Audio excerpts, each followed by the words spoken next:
कपड़े धोने वाली बहू। शादी के पहले से ही विभा को कपड़े धोने का बड़ा शौक था। कभी नल के नीचे तो कभी तालाब के पास। अरे मेरी नीली वाली लुंगी नहीं दिख रही है।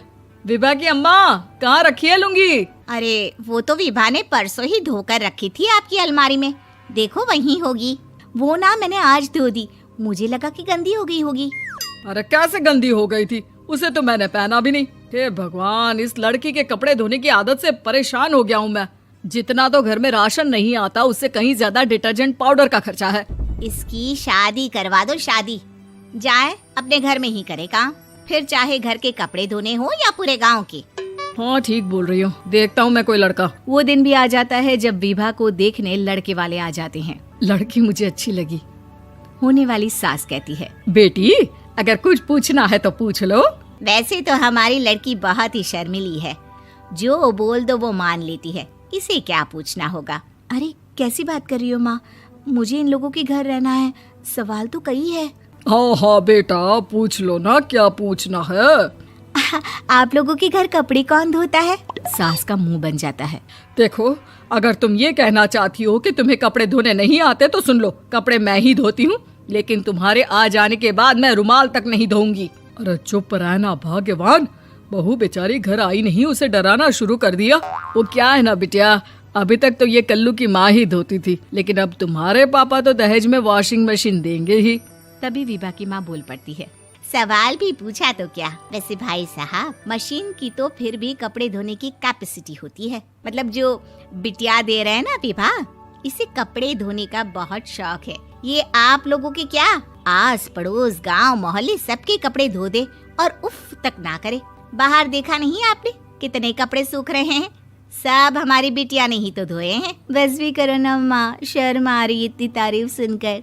और तो और एक दाग निकाल कर दिखाओ तो मान जाओ। हाँ अच्छा, माफ करना बेटा, मैंने गलत समझा। हमें तो रिश्ता बहुत पसंद है। और ऐसे जुड़ जाता है रिश्ता कपड़े धोने का शौक रखने वाली विभा का। उसकी शादी हो जाती है कोयला फैक्ट्री में काम करने वाले कल्लू के साथ। शादी के बाद अचानक विभा चिल्लाती हुई सास के पास आती है। सासू माँ, अरे सासू माँ कहाँ है आप? ये तो धोखा है, धोखा दिया आप लोगों ने मुझे। इसे ससुर के चक्कर के बारे में पता चल गया। अरे तो उसमें तुझे क्यों धोखा मिला है? अरे नल में पानी नहीं आता, कपड़े कैसे कब धुलेंगे? अच्छा, तू पानी नहीं आ रहा उसकी बात कर रही है। तो आपने क्या सोचा? कुछ नहीं। अच्छा, तेरी माँ ने कहा था कि कपड़े धोने का शौक है तुझे, याद आया मुझे। शौक बोलकर कपड़े धोने वाले मेरे जुनून को कम ना आके सासू माँ, कपड़ा धोना मेरा गुरूर है। तभी पति भी वहाँ आ जाता है। अभी मैंने इसे सनी देओल की फिल्म दिखाई है, उसी के डायलॉग मार रही है माँ। अच्छा सुन, साफ बता रही हूँ, पानी सुबह 4 से 6 और शाम को 10 से 12 आता है, समझी? विभा टाइमिंग सुनकर हैरान हो जाती है। ये क्या भूतों का मोहल्ला है?